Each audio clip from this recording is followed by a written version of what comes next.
Durante muito tempo, as locadoras de videogame prolongaram o seu reinado, especialmente aqui no Brasil.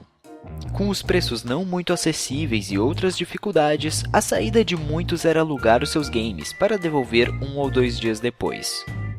Convencer os seus pais a pagar uma grana num joguinho era difícil. Logo, renovar a biblioteca de jogos comprados era uma tarefa bem mais complicada do que é hoje.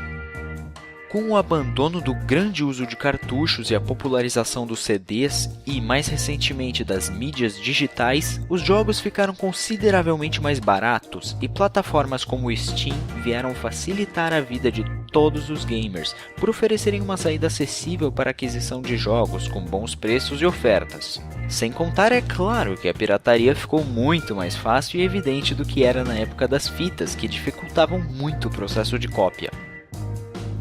Porém, voltando aos antigos tempos, para fazer o seu game vingar, era necessário que os desenvolvedores dessem duro e realmente trabalhassem num produto de qualidade que se destacasse entre todas as outras opções, já que o mercado não era tão desenvolvido e os consumidores, por não poderem ser tão assíduos, eram mais seletivos.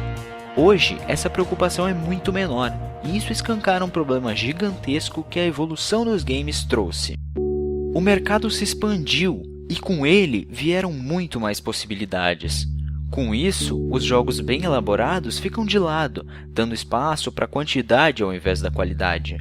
Se antes era uma competição constante para ver quem trazia as mecânicas mais inovadoras e a história mais envolvente, hoje não passa de mais um monte de games iguais. As pilhas de jogos que ainda nem foram zerados nas bibliotecas, sejam elas físicas ou digitais da maioria dos gamers, deixam claro que a preocupação em jogar um bom jogo foi substituída em muitos casos pela ânsia por cada vez mais games. E assim surgem sequências e mais sequências, franquias cancerígenas que lançam um jogo por ano, sempre um idêntico ao outro. Empresas sanguessugas lançando DLCs e mais DLCs. O videogame ficou sim mais acessível, mas é como dizem, nada em excesso pode ser bom. Obviamente ainda temos diferenciais na indústria, especialmente quando se fala nos jogos independentes, mas justamente por serem indies, bons desenvolvedores estão longe de receberem o reconhecimento merecido.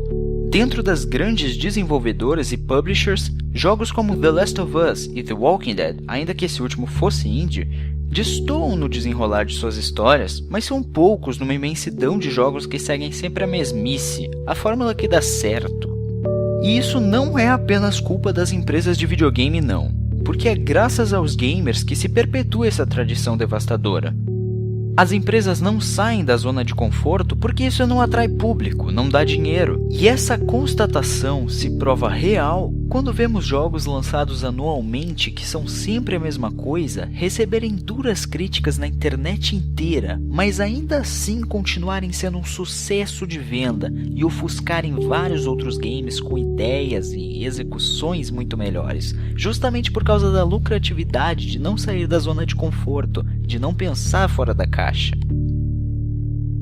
Saia do comum, do convencional, experimente coisas novas, dê chance a quem destoa. Tem muita inovação no mercado indie, principalmente, e faça as empresas perceberem que queremos mudanças, porque esse é o primeiro passo para que possamos ver algo mudar nessa indústria que a gente tanto ama.